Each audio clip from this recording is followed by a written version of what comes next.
All right. Good morning, good afternoon, and good evening, depending on where you're joining from. Welcome to the Data Platform Geeks webinar. Today's webinar is by Alberto Ferrari, and the topic is budgeting with Power BI. Before we start the webinar, I would like to quickly walk you through Data Platform Geeks. It's a community initiative and a subsidiary of eDominer Solutions, which have companies like SQL Maestros and Peopleware India, who specialize in training pan-India and also online. So please do explore their sites. Data Platform Summit has been announced, the 4th year of the conference.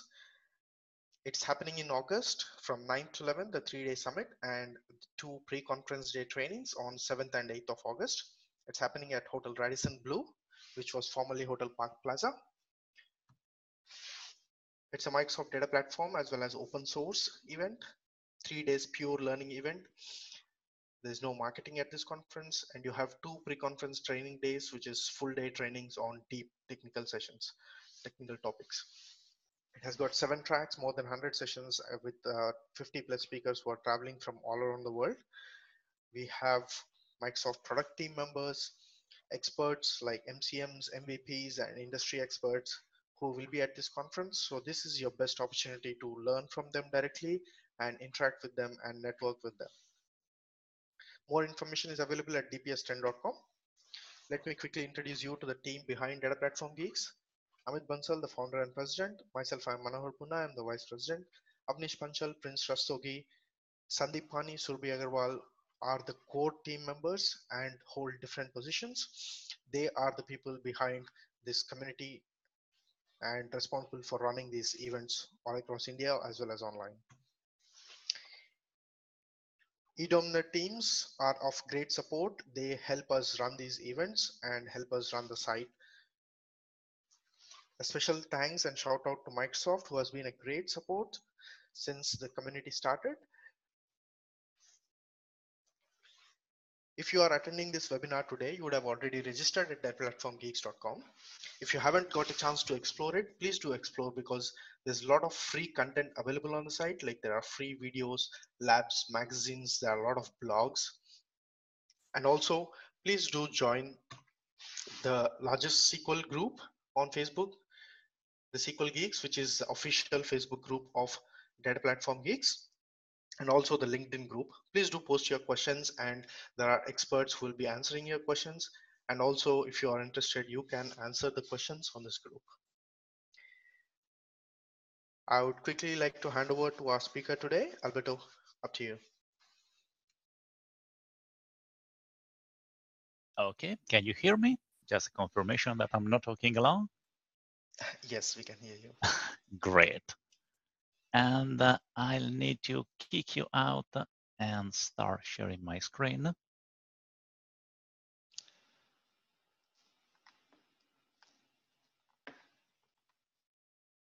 Okay. Right, we can see your screen. That's great.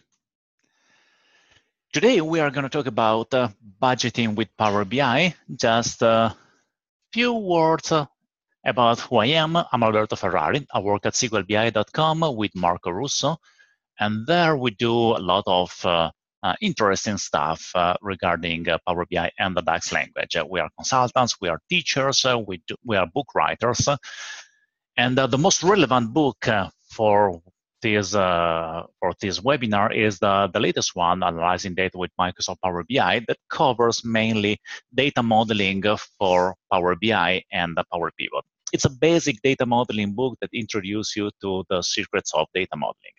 With that said, I'm not here to talk about myself. I'm here to deliver a webinar. So no more sales, and let's talk about the scenario. By the way, this is the last slide that we are going to see. I'm not going to present on slides. What I want to do is all live demos. And the scenario we are going to analyze is that we are at the end of 2009 and we need to prepare the budget for 2010. We want to do everything with Power BI. In the meantime, while building the budget, we will see some advanced techniques about how to build the correct data model, how to compute values on top of different granularities, and how to face some of the challenges in building interesting data models with Power BI. As I said, that was the last slide, so we can get rid of the slides and start talking straight.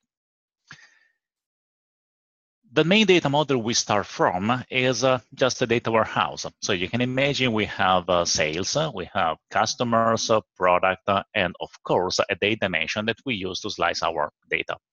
And with that data set, we can do a lot of interesting analysis about sales. That is what happened in the past, meaning that we can start from a blank report, go to the sales, look at the sales amount, slice it by product brand, then transform that into a matrix.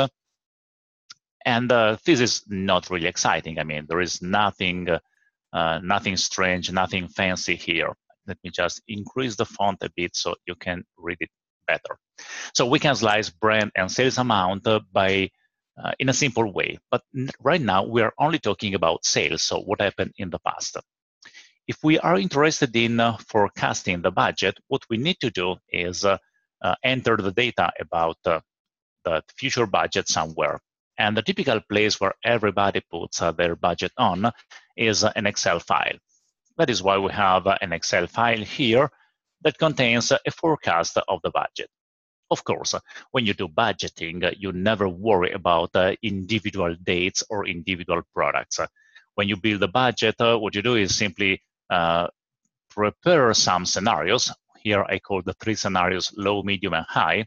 And I might think that in 2010, in China, for the brand A datum, I might sell 171 or 201 or 231 in 3 different possible scenarios.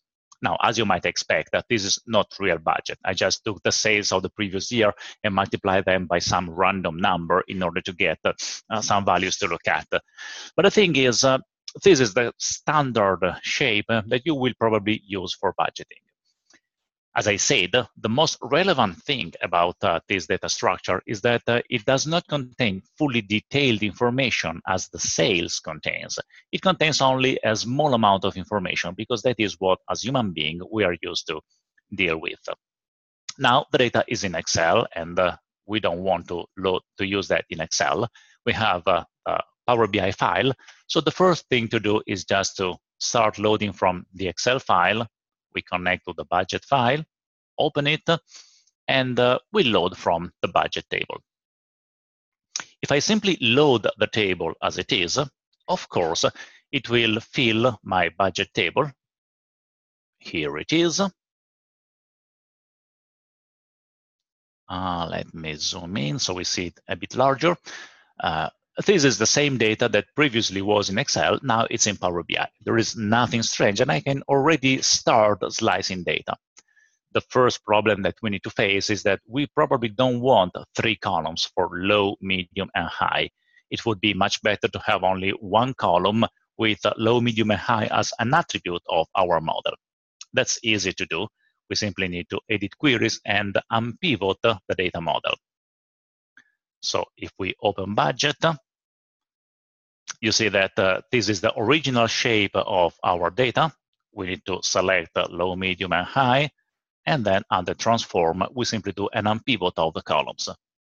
Clicking a pivot will change these 3 columns into 3 rows. Now we have low, medium, high on the rows and value which contains the value of the budget. We rename attribute to scenario because that is the business scenario we are facing. And the value, of course, is just the value of the budget. So we just name it the right way, budget. Once we have done it, now we have a better shape for our model. We can simply close and apply. So we have a new table that contains the data at the granularity we want. For each country region and each brand in different scenarios, we have a value for the budget. So far, so good. We have not seen anything really exciting. We can start building a different report. So from here, for example, we can get rid of the brand and instead we slice the budget data. We put that and then we slice the budget. This shows, of course, the grand total. So this value has no meaning unless we divide it and we slice it by the scenario. So we can add the scenario as a slicer. And this let us select the scenario high, low, or medium, and you see that the numbers change depending on the scenarios you select. If you are only interested in slicing budget by brand or slicing it by country region, that's not hard. It will just work, and it will let you forecast what will happen in the future. The thing is, if you have sales data and if you have budget data, it's very likely that you will want to see the sales in the previous year and the budget of the next year in order to compare them and to do some reasoning on top of them. That is a bit harder to do because if we get rid of the country region from here, now we have only the brand and the budget. If I take sales in 2009 and I put them there, as you see, the result is not exciting at all because brand is not slicing sales, it's only slicing budget. The reason being, we are using a column brand which is in the budget table, and as such, it will only filter the budget table. If instead of using the budget from the budget table, I use the brand from the budget table, I use the brand from the product table, the contrary happens.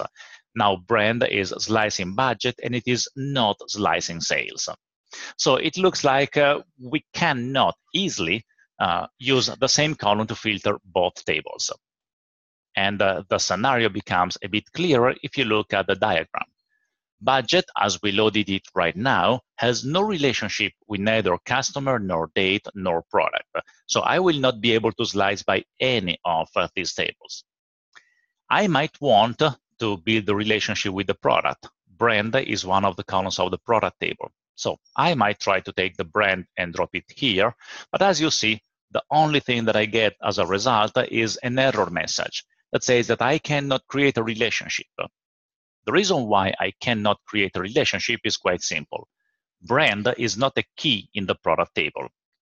The key of the product table is product key. And so I can build a relationship between budget and the individual product, but as I now have no information about individual products in the budget table, I cannot build the relationship.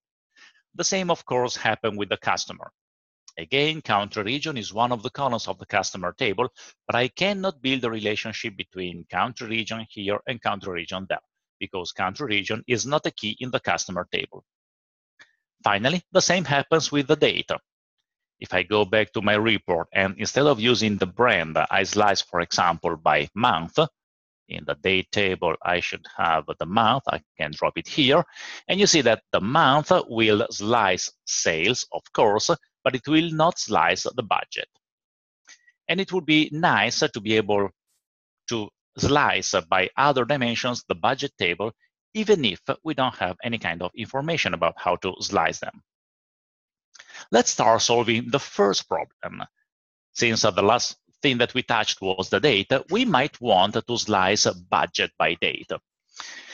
This is not complex to do, but the complexity comes, it becomes more complex if you want to be more precise. Because one possible solution is to change the format of the budget table. Remember that right now, budget contains information at the full year level. So we know that in China, for a datum in the low scenario, this is the value that we are expected to sales over the whole year. How can we forecast the budget for a given month? The easy way is just to take this value and divide it by 12. As there are 12 months, you can simply divide that value by 12, and this will allocate the budget in different months using equality. So every month will have the same value. Unfortunately, this solution is very simple, but it's not completely correct. In fact, if we look at the sales of 2010, I already prepared a report that shows by country, region, brand, and month the amount of sales. You can see, even without looking at individual numbers, but you can see that there is some sort of seasonality that comes from the month. In February, it looks like in China, we are not selling anything. In Germany, we have sales of several brands. And in the United States, all the brands have some amount for sales. So each country has different seasonalities for different brands. And if we only divide the budget by 12, actually we are not taking into account these seasonalities. We are only dividing by 12 without making a correct reasoning. So we are basically deriving wrong insights from our data. The best would be to take these amounts and use them in order to allocate the budget in the correct month, in the correct country, using the sales of the previous year. This is not hard to do, not even easy to do, because first we will need to replicate this query using DAX, and then we will multiply this value by the value in the brand. So let's start writing a query that returns the same result of this report. We will need to slice by country, by brand, and by month, and then compute the sales amount. Whenever you need to write a query, Power BI is not the best tool. It is much better to start with DAX Studio. We start DAX Studio and connect it with the Power BI file we have open. And then we start writing the query. Whenever you need to write DAX, you never start from the beginning. You always do it one step at a time. So the first thing that we need is to retrieve the brands. So we evaluate the values of product brand. And you can see here at the bottom that as a result, now we have the different brands visible. Now we don't want only the values of product brand. What we want to have is brand and country region. So instead of this, we can use a summarize of sales where we obtain the product brand and the customer country region. Customer country region. Now we have a brand and country region. We also need the month, so we also want the date. Let's take the month number. Useless to have the month name. A month name is useful if we are humans, but as a computer, we typically prefer to have only the month number. And then out of all these, we also want to have the amount of sales. Sales, which is calculate. No, we don't need calculate here. It's enough to have sales amount. Let's format the code. And if we run it, as a result, you can see here that now we have Contoso, United States, and the amount of sales in January for Contoso, United States. That is fine, but this is not the number we wanted. What we wanted was the percentage of this sales amount across the whole year. So we need another measure that we call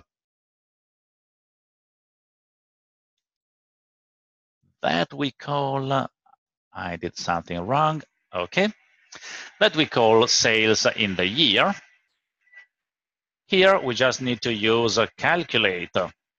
Again, sales amount. And we need to get rid of the filter coming from the month number. So we do all data month number. We run the query. And now you see that Contoso in United States in the first month sold this value, but over the whole year sold a different value. And you will see the value repeated for every month of Contoso United States. The same, of course, happens for Contoso Germany and Contoso China. How do we transform one number into a percentage? Because at the end, what we wanted was the percentage of sales in the month. We simply take the two values and we divide one by the other. So we divide the sales amount by the sales over the whole year. Now, this is no longer sales, it becomes a sales percentage. And if we run it, now you see the result that shows Contoso United States in January, it's 5.8% of the sales in the total year.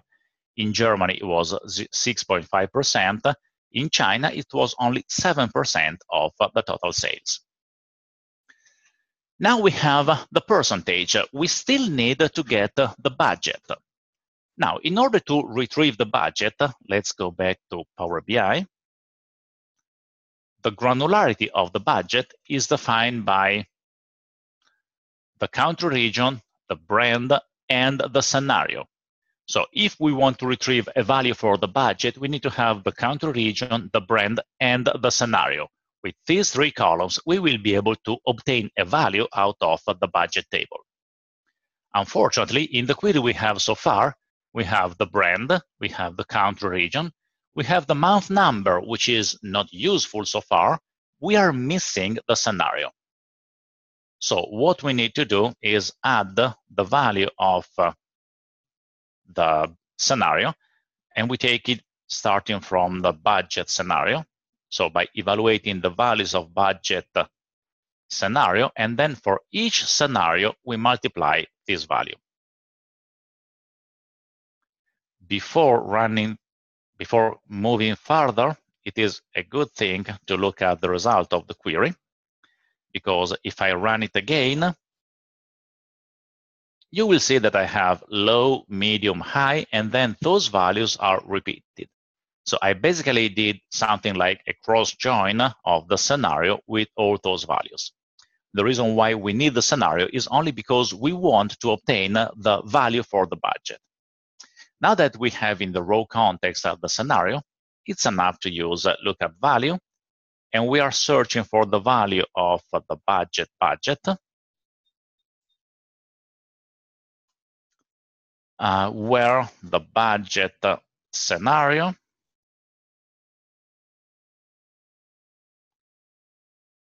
is identical to the current value for the budget scenario, which comes from here. So we can just copy and paste this. And where the budget brand is identical to the product brand. So we take it from here and we copy it there.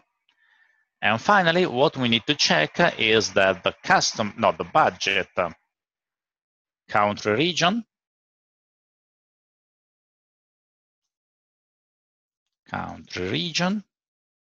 is identical to the customer country region. So we have it here and we paste it there. This returns the value of the budget for the given scenario, brand, and country region. We only need to provide a name for it. Let's call it budget. Okay, we just format the code so that it looks nicer. Then we run it. And if we did everything correctly, now we know that Contoso in United States in January sold this value in percentage, and this is the value of the budget. It's worth taking a look. 451 should be the value of Contoso United States law. Before moving further, let's look at Contoso United States law. Contoso United States law. Yes, it's 451038. So at the end, our lookup value computed the correct number. So this query now returns the value of the budget. We have a sales percentage, we have a budget. It's enough to multiply one number by the other to move from the budget to the allocated budget. We simply compute it. And now this shows us that Contoso United States law has this value for the budget by taking into account the sales in the previous year. Actually, we are not taking into account the sales in the previous year. We are taking into account the full sales because we place no filter for 2009. So we need to add a further filter to this.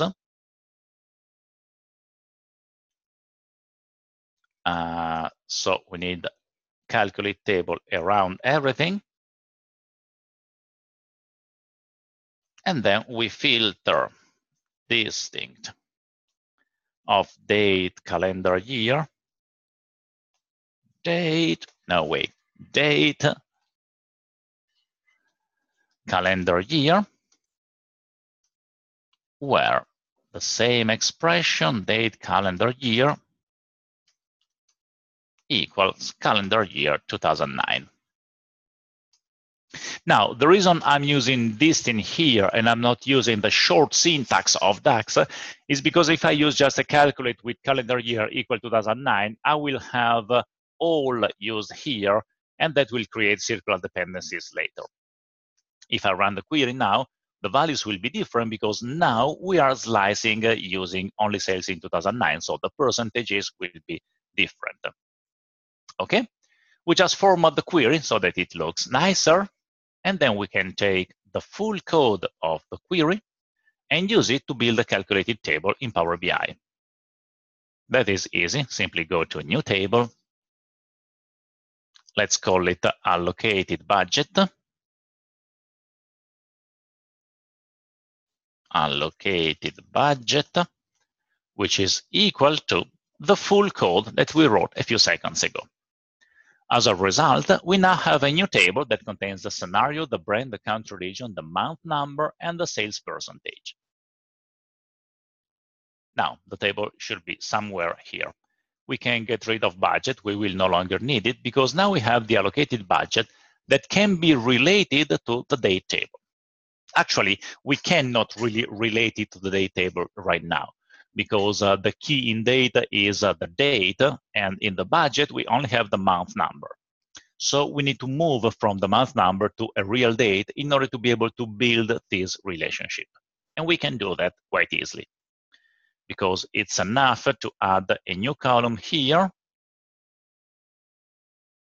Let's call it date, which is a date in 2010 with the date month number, and then we go on the first day of the month. As a result, now this table will contain not only the month number, but also a date column. This date will be useful in order to build the relationship. So we can go back here, and now that we have the date, we can build the relationship between allocated budget and the date. Now that the relationship is in place, we can use it. So we can go in our budgeting model. Here, I'm still using the budget coming from the budget column, budget table. We no longer want this table, so we can simply hide it because we no longer want to see the budget. Now we want to see the allocated budget. And we can take the budget, which I still call it sales percentage. Actually, this should be renamed as budget. Okay, so I can take the budget, drop it here, and now you see that the budget sliced correctly. This value is still wrong because this slicer is not filtering the correct scenario. We now need to use the scenario coming from the allocated budget. So we transform that into a slicer. We make it a bit smaller. And now we can slice budget by month by looking at budget for high, low, or medium in a simple way. So far, we have been able to slice by date. So we have been able to allocate the whole budget to a single date using the same pattern that exists in 2009. That's already nice because it let us forecast the sales in different periods of the year. But in order to do that, we needed to use a small trick. What we did was taking the value of the whole month and allocate it on the first day of the month. It would be nice if we could do the same using the customer or the product, because we have the brand for the product and we have the country region for the customer. But we cannot allocate all the sales on one customer or all the sales on a product because that would provide wrong insights. And since we cannot build a relationship directly from the two tables, we need to find something different. One option, probably the best option, is to build an intermediate dimension here that contains the country region so that customer and allocated budget will both relate to the intermediate table. Again, we don't have the table. We could do that with Power Query, but since we like DAX, we can build a new table using just the DAX language. So we can create a new table, let's call it country regions, where we only take the distinct of customer country region. By doing that, we now have a table that contains United States, Germany, and China. If you want to be precise, it's not enough to take the distinct of country region. What we should do is take the distinct of budget country region, then union the two tables together so that we get both country region from customers and country region from brand, from budget. But using union, we now have duplicates. China appears twice, and the same happens for Germany and United States. So at the end, before saving everything, we need to take the distinct of both. So now we have only China, Germany, and United States in a table that contains all the values coming from the two tables. It put it there. Now we have the country region, and country region can act as a good dimension for both customers and allocated budget. We can build the relationship this way, but we can also build a relationship the other way around. So now customers point to country region and allocated budget goes to country region. Now that we have it, we can get rid of the month. We no longer need the month. Instead, we might want to slice by country region. Now, if I use the country region coming from the customer, of course, nothing will change. I will still be able to slice sales, but that will not slice budget. If, on the other hand, I slice by country region in the country region table, as a result, you see that I have a country region, sales, and budget in the same place. So I'm able to slice by country region in a simple way. Obviously, I will need to do the same with the product brand. But before doing it, it's worth to know that as a user, I would not like to have one table containing only the country region and be forced to slice by using this one. It would be much better if I could still use country region, here in customer, avoiding the presence of the country regions table. Actually, this is possible. We only need to use bidirectional filtering. I keep on telling everybody bidirectional filters are bad, and I'm still of that opinion. Bidirectional filters are dangerous, and it's very, very likely you will make tons of mistakes as soon as you enable them. With that said, there are scenarios like this one where using bidirectional filters makes total sense. If we enable bidirectional filtering here by going to both, now customer will filter country region and country region will filter the allocated budget. We can also hide the country region table because we no longer need it. Now I can get rid of this country region. I can simply use the country region coming from customer, take it, drop it here, and you see that country region from customer will filter both sales and budget at the same time. At this point, we need to replicate the same scenario also for the product. And since we know how to do it, now it's quite simpler. We start building a new table. We call this brands, where we take the distinct of product brand. We union it with the distinct of budget brand,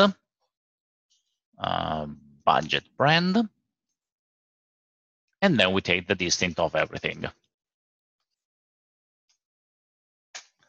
Now we have a table containing all the brands, and we can start building a relationship. The table is there, we put it in its right place, build a relationship between products and brand and between allocated budget and brands.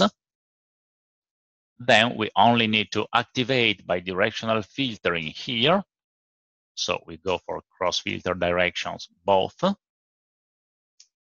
And finally, we hide the table because we don't want to see the table. We only want to use it as a bridge table between customer and the allocated budget. As a result, I can use now country region from here. I can take the brand from the product, put that on the rows, expand it. And you can see that now values are sliced by, now the country region slices both sales and the budget. And of course, the numbers are still sensitive to whatever you click. So if you change from high to low to medium, the values of the budget will change accordingly. This is already nice because we have seen that you can use Power BI and browse data at different granularities by using a bridge table that you can build on the fly in the process of building your model. Unfortunately, we still have some issues here because I can slice sales and budget, but what happens if at some point a user takes, for example, the education? I can take, well, no, the education is probably not the best option here. We can take the color. We can take the color, slice by color, expand it.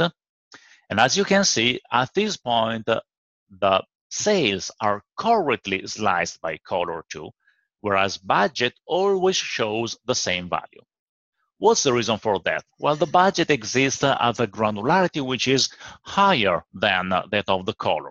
So we have no information about the color. And because we have no information, we cannot slice at a higher granularity, at a deeper level. Besides, in this case, the problem, the scenario we are facing is very clear because we have the same number again and again. But when you give the users the capability to slice by attributes of customers, they will do that regardless of any check that you can do. From here, for example, if you remove the country region and you remove the brand and you only leave the color, now you see that the budget shown has a different value for all the rows. And needless to say, all these values are wrong. So it is basically showing the wrong value everywhere because we are slicing at the granularity, which is the wrong one. We need to fix it. You cannot afford to have a report that shows a wrong number to a user because at the end, people will take decisions based on that number. So how do we do that? We need to detect when you are slicing at the wrong granularity. Let's put back the brand. I said, let's put back, not this brand. Let's put back the brand from the product table, okay? And we put it here. And then we also need the country region here. We can just live with the brand. That's enough for now. So we have the brand and we have a value. Now, focus on this. The value at the brand level is correct. The value at the color level is wrong. So we need to write a piece of code in DAX that computes, that let us understand when you're slicing at the granularity, which is too high. And if that happens, at least we will hide the measure. In order to detect the granularity, we need to understand which filter have been placed on the table and then use them.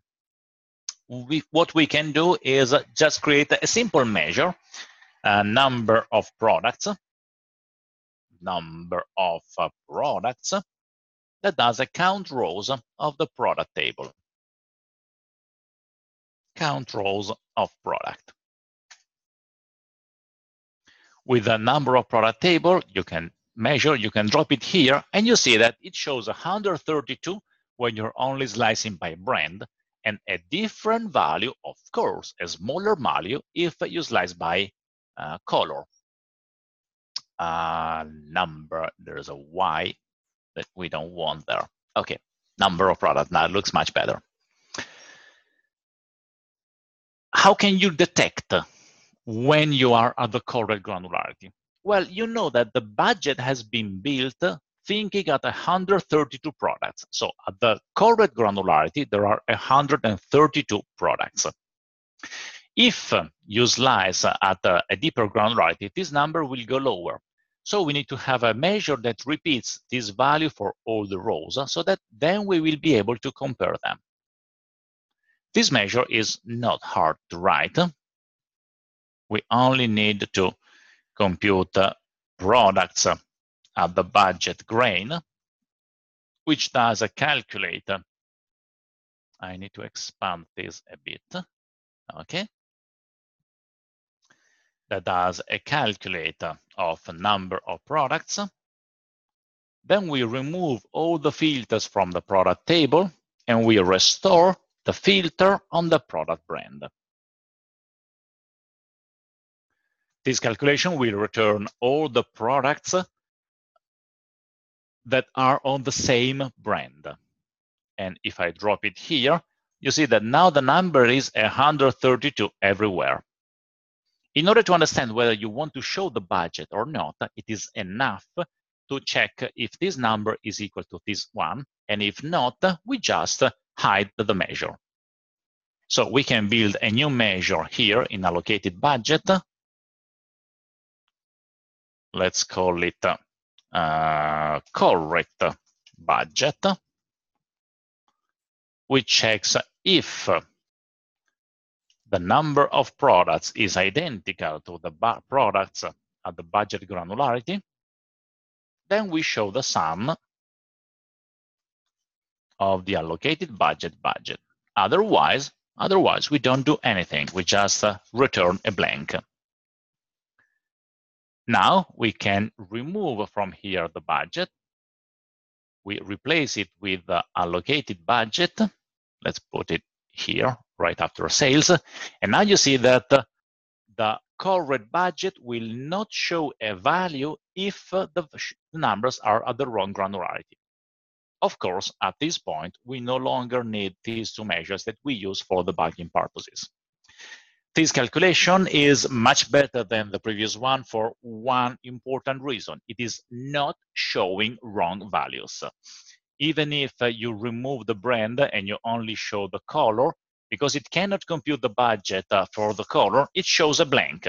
And it only shows a value at the grand total, meaning that if some value comes from this measure, at least we know it's the correct value. It's not wrong. But we can do it slightly better than this, because we can restore the brand and put it here. Now we have, no, that's not what I wanted. I wanted the brand. I wanted the brand here. As I said, I wanted the brand here. Cool. Now we have the brand and we have the color. Our correct budget does not show a value if the value cannot be computed. But actually, what we can do is compute that value. There are a ton of ways that you can compute it, but we go for a simple one. Since we know that in 2009, this was the amount of sales of Azure against a datum, we can use this value, transform it into a ratio between 191 and 1.8 million, and use it to allocate the correct budget. Instead of repeating the value again and again, we will do a simple multiplication computing a percentage. But first, we need to compute the percentage of Azure against the brand. And the technique to use is very similar to what we have done earlier. Let's call this measure percentage. Percentage simply divides the value of sales in 2009, the value of sales in 2009 by calculate, again, sales in 2009 for all the product and for the values of product brand. That's the very same pattern we used a few seconds ago to compute the number of products at the granularity. This code is going to compute a percentage that we will be able to use to allocate the budget. We only need to format it the right way. It's a percentage. And this number tells you that Azure in 2009 sold 10% of full A datum. And the total for A datum, of course, is 100%. Whenever you are at the budget granularity, this measure always returns 100%. Now that we have this number, we no longer need to remove values for when you cannot compute them, because we can simply compute them on the fly. So we can go to the correct budget and change its content. We no longer need this if statement. We can simply say, well, compute the sum of the allocated budget and multiply this by the percentage. having this value set, now we can slice budget not only by brand, but also by color and whatever else attribute you have in the model. And this tells you that the total of 1.7 million is composed by this separation. If you get rid of the color from here and you use another attribute, so for example, we can use the category and put the category on the rows and finally expand it, the same allocation will happen. You see that A datum sells only cameras and camcorders, so the full amount is allocated for A datum. Whereas Adventure Works sells computers, home appliances, and television and video, and this is our prediction of how allocation should work in 2010 based on the sales in 2009. Of course, I have done the calculation only following this path, the product brand and then the brand with the allocated budget. So I have covered this part of the calculation. In the real world, and you can see that in the book and in other sessions, we will need to do the same with the customer. So compute again the percentage, not only against the brand, but also against the country region, and use all this information in order to compute the allocated budget.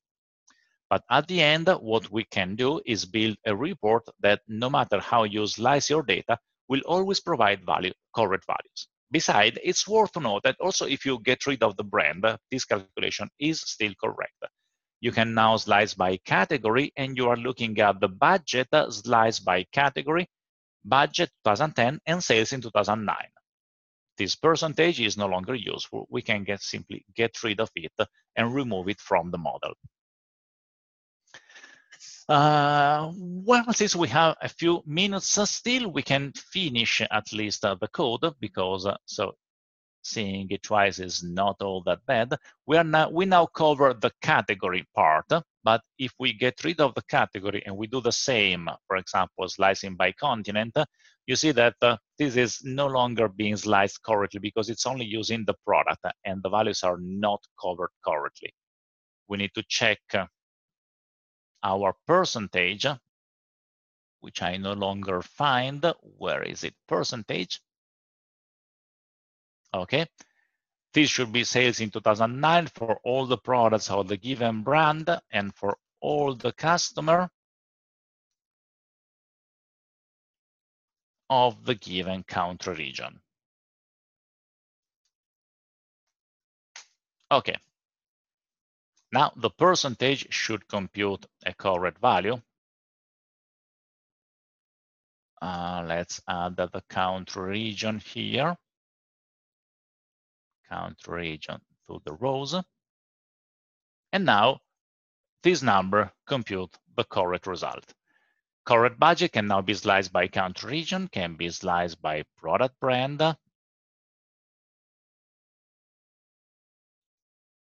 Okay. No way, it seems every time I try to use the brand, it doesn't go in the right place. And so I can slice by country region, by brand, and then further add education to my model. No, add on with. And now, well, when I have education for Contoso, you see that depending on the education, this is slicing the correct, it's doing basically the correct slicing based in a completely dynamic way.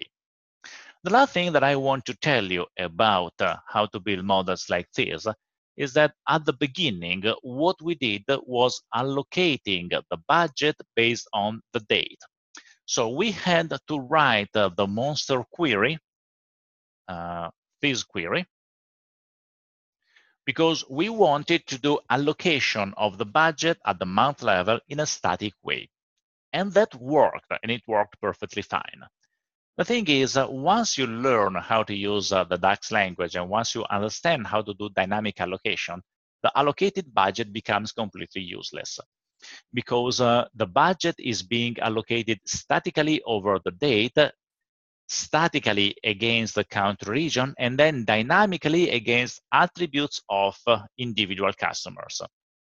But specifically for the data, you can do a dynamic allocation all the time.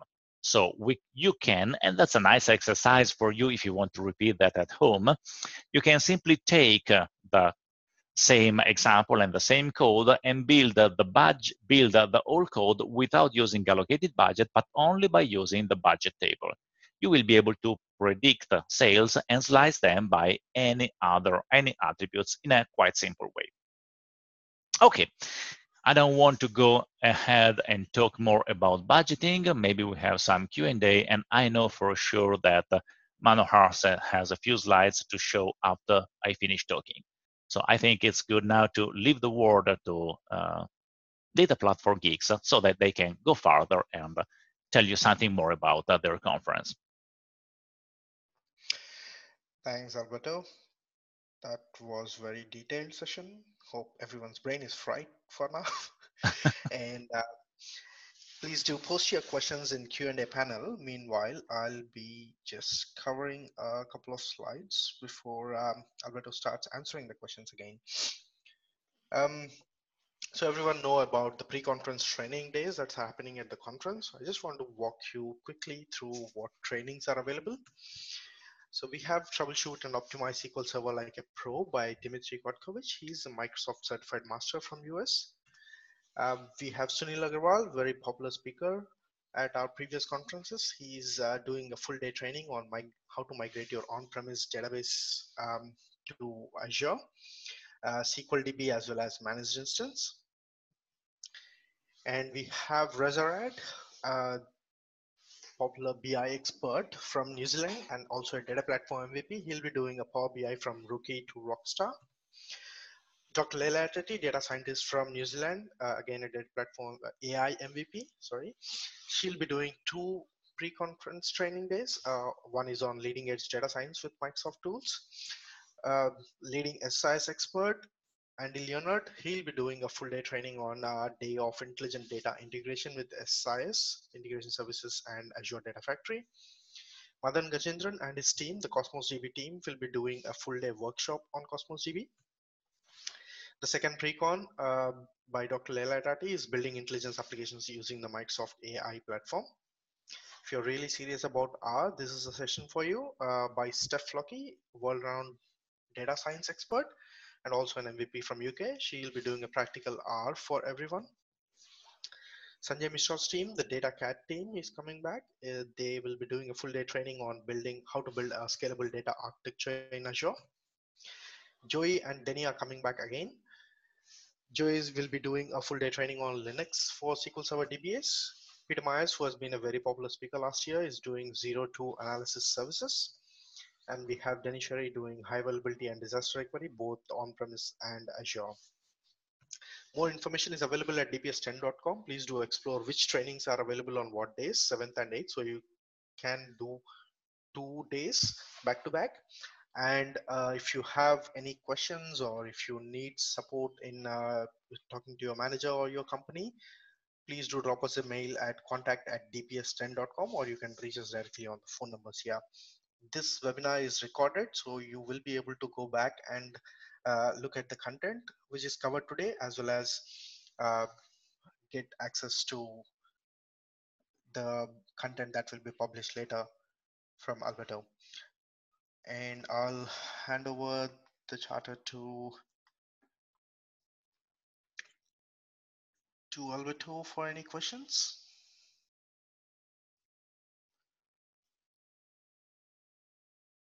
I see one question.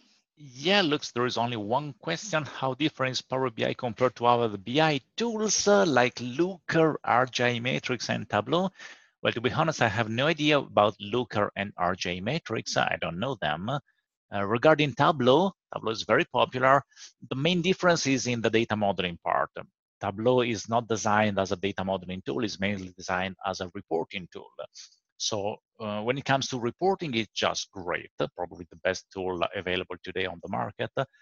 The thing is, you cannot do data modeling, so you need to prepare your data modeling in advance, whereas in Power BI, you probably have a fewer options for building the report. It's up to you to build more complex things. But on the other hand, you have the data modeling features, which once you learn how to use them, are really great for self-service BI. Next question, the logic you use to allocate budget, is it a fixed ratio or percentage based on sales? Is there a way to provide options to select a different logic?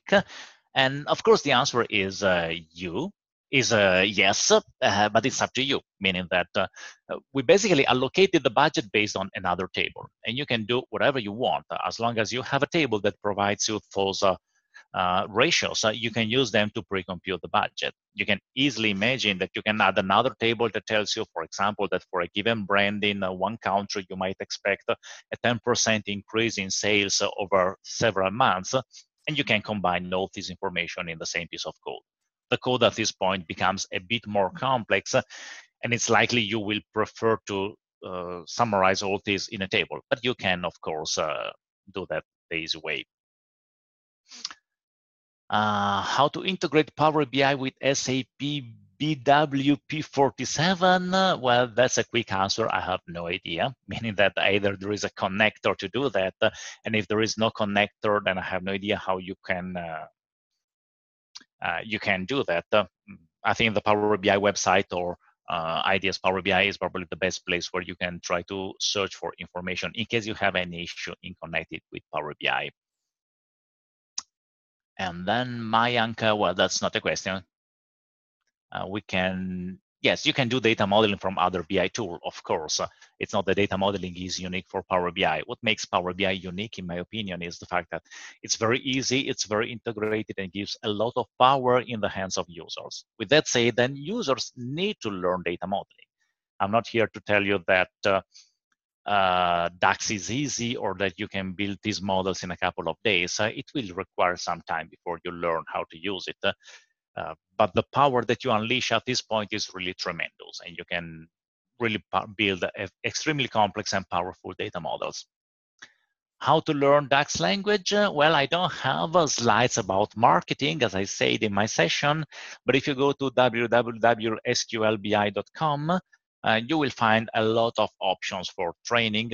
There is a short course which is completely free, introducing DAX, and then you have the option of continuing your learning of the DAX language through the Mastering DAX, the Data Modeling class, the Optimizing DAX. There are really a lot of courses which are very convenient just because they are online. So you just follow instructor-led labs and you do practice by just looking at the video.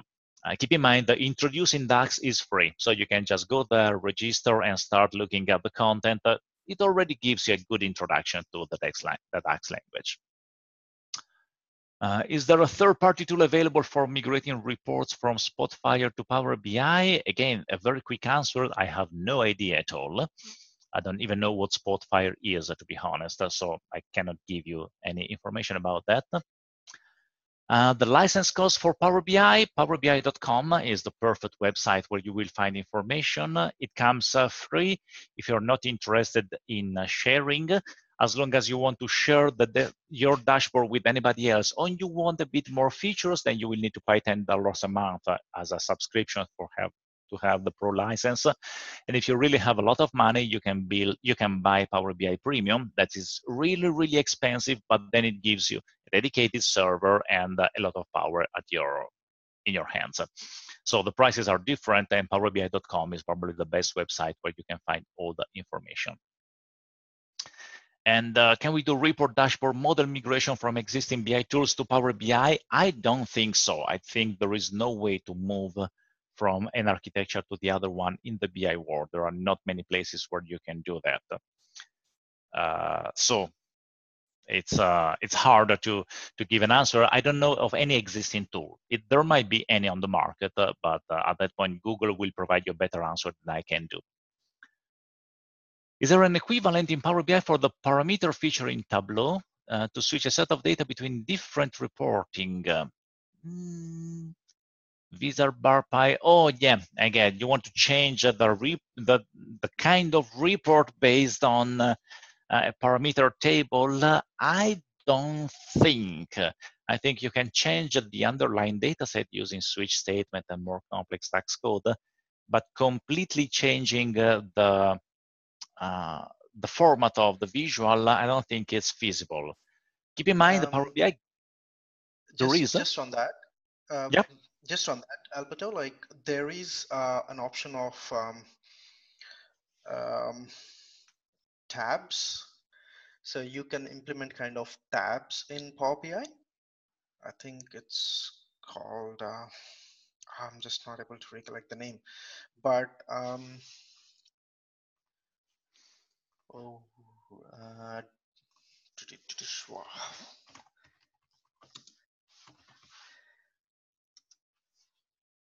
uh,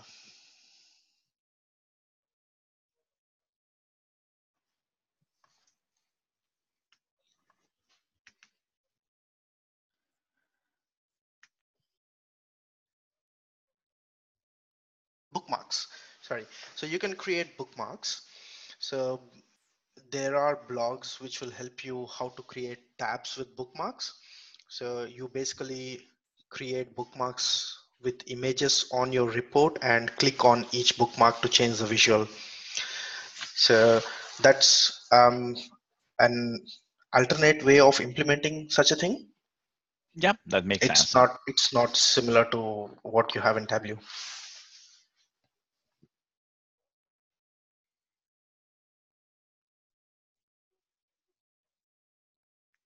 So you can search for implementing bookmarks with implementing tabs in Power BI with bookmarks.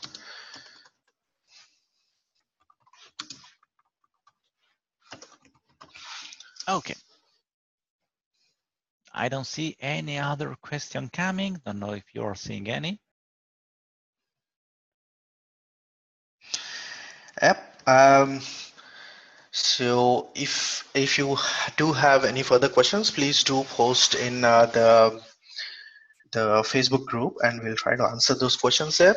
And thanks for your time, Alberto. A wonderful session today, and thanks everyone for taking your time and attending the webinar today.